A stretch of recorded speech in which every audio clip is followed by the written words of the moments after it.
Hi folks, it's Kim McLeod from Indie Authors World, and we're back to do another series of our book Blether interviews for Book Week Scotland.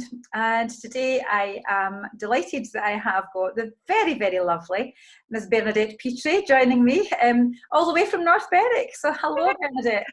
Hello, Kim. So lovely to see you in your new headquarters. I love it. Yep, we're in the office now, in this new office. Not quite so new, actually. We've been here for a few months, but you've not been across to see us here yet, so you'll need to come. I need to come. I need to come. So this little series of interviews is all about having a blether.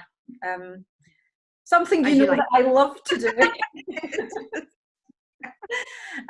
So we're just going to have a little chat about your books, about a wee bit about life, and just to before we kind of really get into it, can you tell everybody a little bit about yourself and what your books are, and let us see your book as well. So tell us a wee bit about you and your book that you've written. Okay. Here's my book, everybody. That's my book. I look different because my hair's tied up, but this is me on the cover, and it's called Permission to Shine. So my name's Bernadette Petrie. A lot of people would know me as Bernie or Burns, and I am effectively, I suppose I'm an entrepreneur now. I'm a life coach, I'm a writer, and I'm based in North Berwick, and my writing journey began in earnest, I suppose, about 9 years ago. I following a sea swim in North Berwick, which I now do pretty much every day. I came out and I had, and you'll know this in terms of my first attempts at writing, I almost had a flash forward vision that I'm a writer. Oh my God, I am a writer. And I just had the sense that that's who I was. But at that point of time, I was a stay-at-home mum. I had been a sales director and worked in sales and commercial wall coverings in Glasgow for many years. Nowhere ever had I written anything. And I'd grown up in Northern Ireland, so I didn't look like I was going to become a writer, but it's now that I do it, it feels the most natural thing for me to do, and I love it. I love writing. So, and you do it so well. So that's right. Thank you. Your day job, though, and really where a lot of the content for your book comes from. That you're really what the soul's life coach, then, is that good? Yeah, I guess I coined that term because I very much believe that we chose to come to this earth. We came as beings of light, effectively is the word I would use, that, you know, we're in avatars. And we've obviously got the psyche, and we've got the programming and all our associations that we have with wherever we land. So I see myself as, I got a chance to remember that. I kind of woke up and I kind of had this out of body experience. So I had a sense that there's much more going on. And it isn't that, it was the soul who was asking me to, you know, wants it to be coached. And the soul wants to be sort of, to make the steps forward. So it's the people's souls that seek me out. You know, it's this feeling inside of them that helps them to find me. And so I'm the soul's coach, because it's the soul that brings people to me, rather than their mind, effectively, or their body. So yeah, it's just that I just really want to help people understand that, you know, there's a soul inside this body, and it's that we have to listen to. So that's why the soul's life coach is my phrase. I mean, I love the term. I love the connection that you're bringing. I think for people to actually really understand that, you know, we are a soul, a spiritual being in a human body for a period of time. You know. So, what sort of problems though do people come? Because I don't imagine they come saying, "Oh, my soul wants to talk to you." No. So they're coming with, what sort of problems are people kind of thinking they're appearing in their life that they're really looking for help from you? I think the word I hear a lot is people feel stuck, or they feel there's like an existential crisis, if you like. They suddenly aren't sure of what's real and what's not real. Some of them might have had something that triggered it, like a very, somebody maybe dies, or they have even a physical challenge that comes up, or if even one client had just an operation that removed that made her look slightly different. In fact, it made her look probably more enhanced, but it highlighted to her that she'd hidden behind something.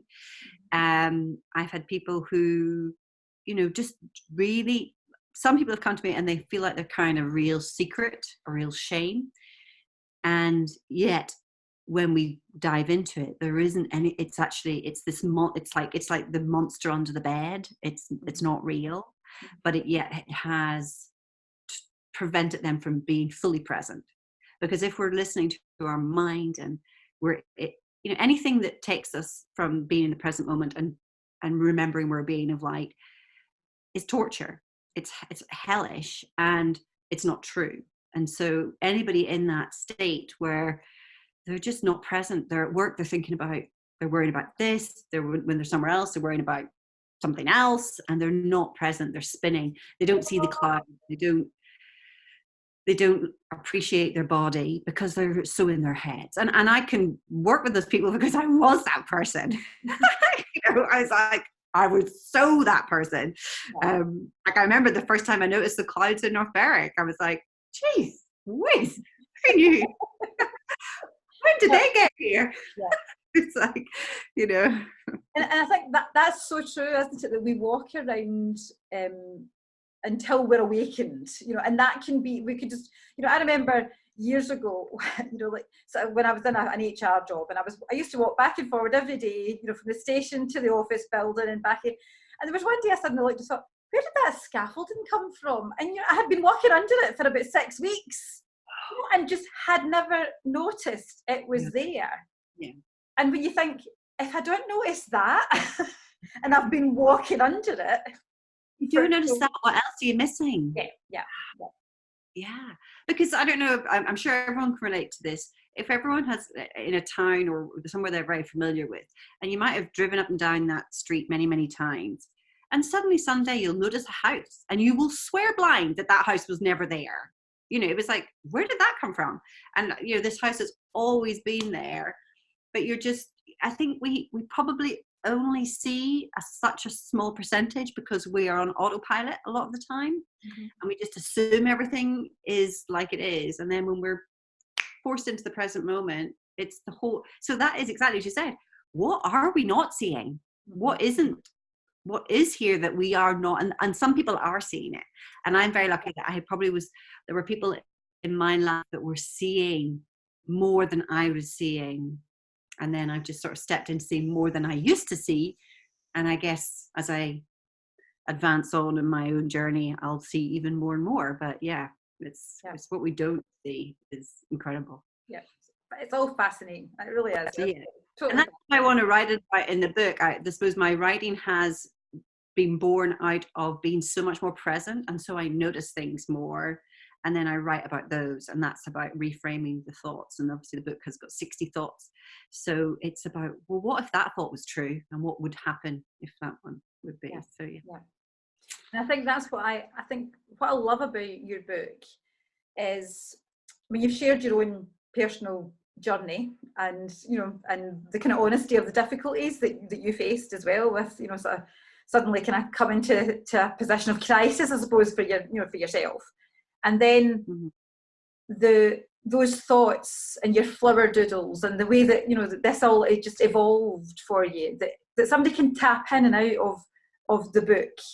Mm-hmm. They can just they could literally just even pick up the book and flick it open and go to something and see what that thought is for that day. Yeah, it helps them too. Yeah, it is, because it is a book that literally, some people, I know quite a few people who haven't finished reading it because they flick and read a book and put it down. Others, you can read it, you can read it in a day. It's not a big book, and it's I suppose it's written in a language that is easy to digest. I don't use big words, and so it's got conversational tone.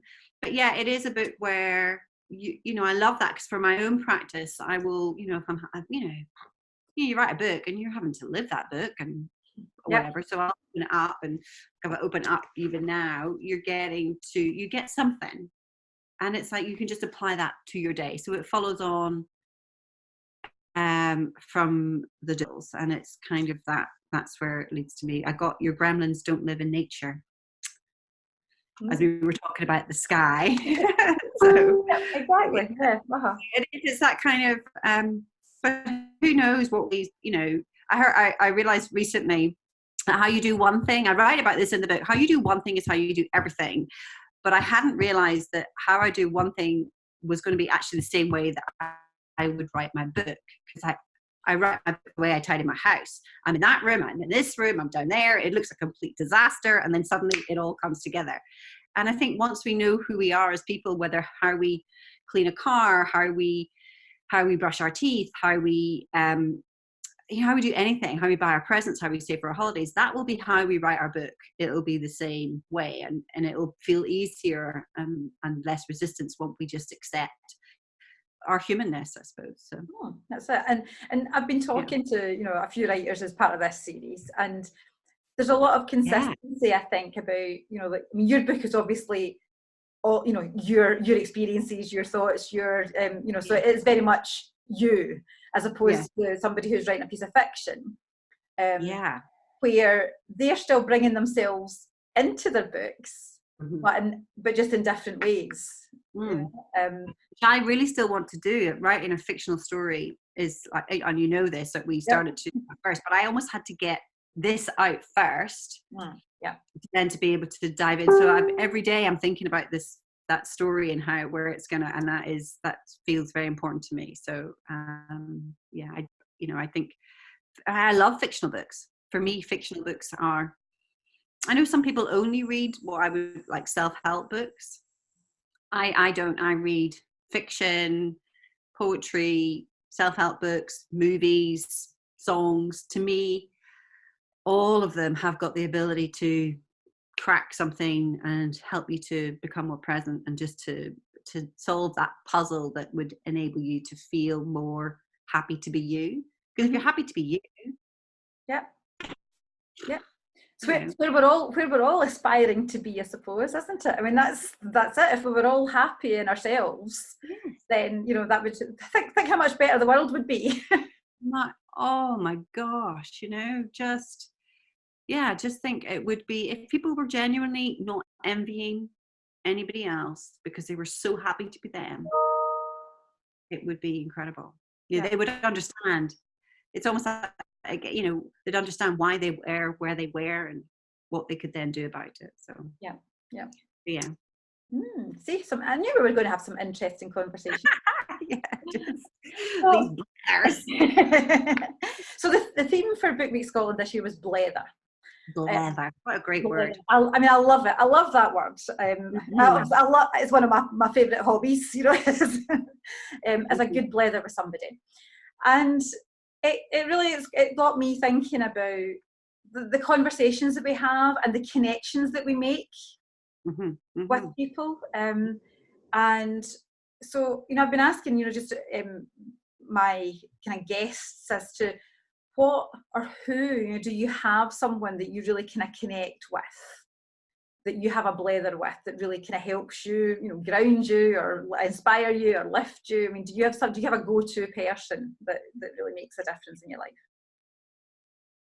Well, I don't necessarily know if I have one particular person. I'm thinking about that because I liked having deep conversations, and people don't always like deep conversations. Sometimes you can have the deepest conversation with a stranger because you're so liberated. So I know that there was in one of the questions you were going to ask me about one particular person, a conversation I had. So I'll tell you that in a minute. So definitely, I love having these obscure conversations with strangers or just somebody I bump into, and we just have this incredible. So I have a couple of very lucky, some girlfriends, like Roxana Vilk and Crystal Rosenkill Christensen, who I can dive deep in and have real kind of witchy conversations with, like Alison McKenna, all these lovely women. I can just go there, and you can allow yourself to be vulnerable and just to drop into those things. So that is so important to me. And but I can be quite guilty of holding back and not putting myself into that situation enough, so I do, almost like the very fact that you put this up. I was like, when did I have am I doing it once a week? Am I doing it once a month? Because I have an old habit of being sort of that strong kind of, I'm a, I'm a survivor. And so you're being vulnerable, being willing to be vulnerable and reach out for help rather than being the person that's the ear is something still I'm working in progress too. But those particular, I know that I could pick up the phone to, a real bunch of handful of women and just be able to, for them not to panic. They wouldn't panic if I was, because some people, they can't bear for you to crumble, because that would, if you're crumbling, they kind of think, oh my God. Whereas there's certain ones that I can totally, a couple of women I can totally kind of just, and they're like, it's okay. It's okay. And then you always, with those people, you can have the most funny conversations. You can talk about, I mean, I love talking about sex, and I love talking about, just bizarre things. So yeah, I think it's just so important to have those, unjudgmental conversations. So. Yeah. But I was wanting to pick up something you said earlier about those kind of random conversations with strangers as well that we can have. And I think it's that, for me, it's about connection. Just with people, that way you can have a connection with somebody standing in the queue at a supermarket that you've never met before, and you just turn and you just suddenly have a brief, might even be a brief conversation. But but sometimes the impact of that can be huge. and you don't know, either you're left with, I mean, I can remember, like I think for me it's always older people that they make such an impact on me, or people that were older than me. So for example, I see swim a lot, and I was inspired by a conversation I had with an 80 plus woman who was sitting on the beach here 15 years ago. I had a 2-minute conversation with her, and it impacted my life. And then this other man I met in Galway, he'd gone in for a swim. We weren't swimming, but I watched him swim, and we just had this incredible conversation with him. And I remember him, like, I don't know his name, but I'll never forget that man. And again, he sort of inspired me to be open and loving to visitors. And so, to embody, I sort of see people like that, and I go, I'm going to remember you, and I'm going to channel you in a situation. And then one in particular, that a woman that I didn't know very well, but she went on to have a huge impact in my life, was a client who, before coaching, this is like in my interior days. And I remember she was again in her late 80s, and we had this wonderful conversation. And she'd survived and thrived. She'd been through cancer 4 or 5 times. She chain smoked all day long, and she'd grown-up children. I think she had 3 grown-up children. And she was recalling to me about a friend of hers. I love it when older people talk about their friends, like, because when you're 85, you don't feel 85. You're like 25.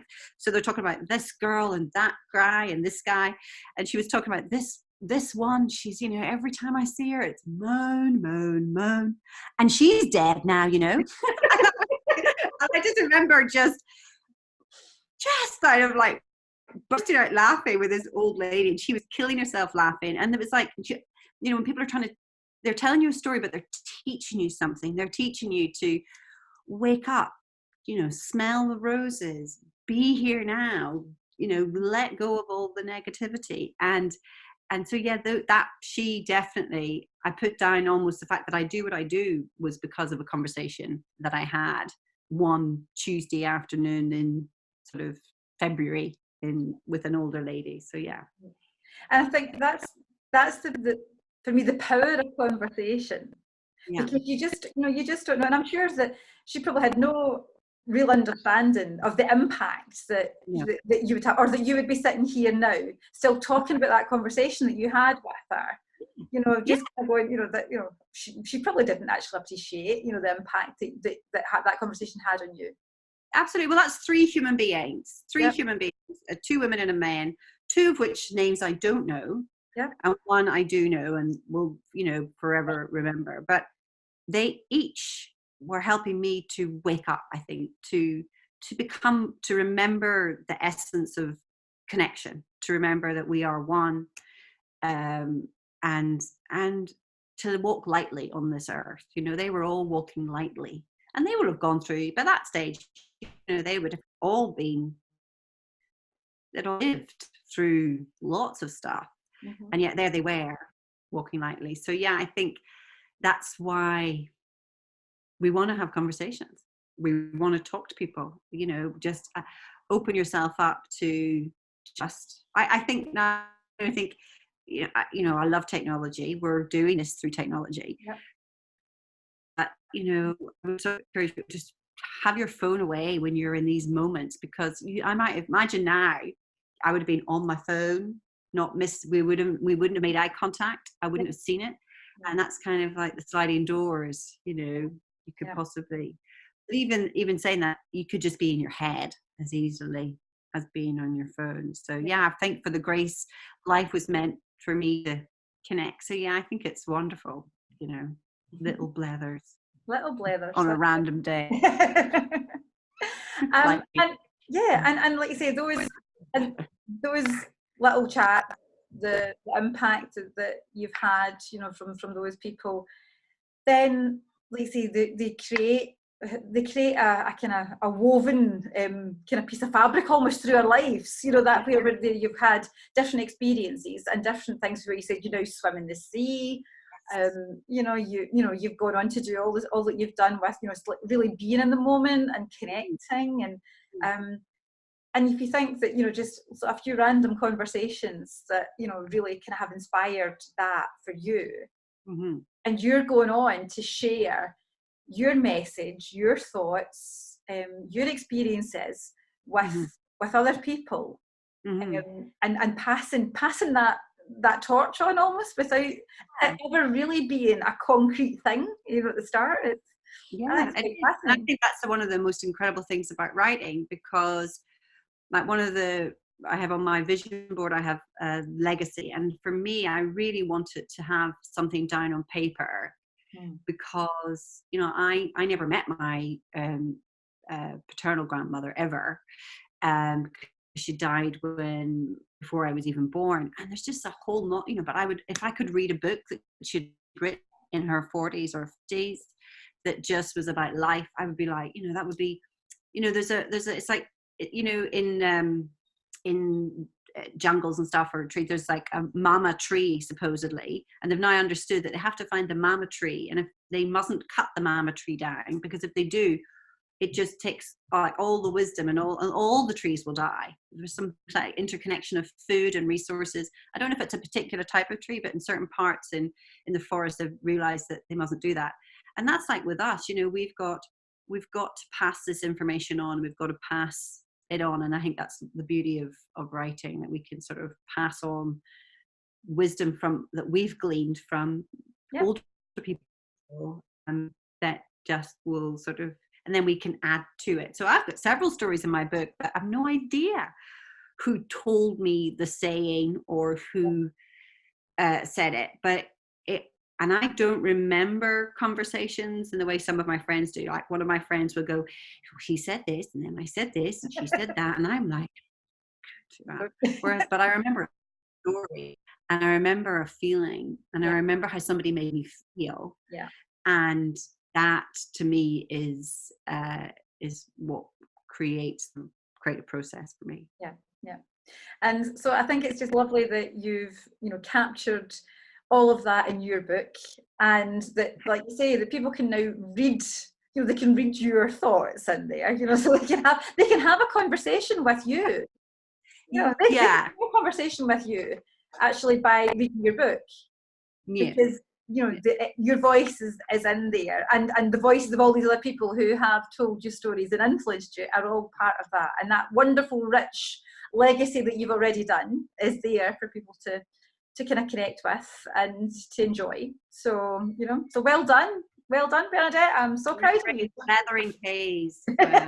Blethering pays, absolutely. But it's like a reminder just to get out and have a conversation. Just have a conversation, and see where it goes. You never know where it'll go.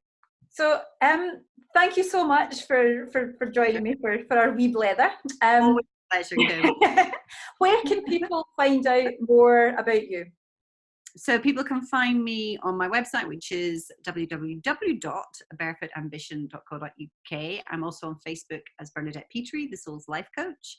And you can get the book through the website. You can get the book through your website, and you can get the book through Amazon and Barnes Noble.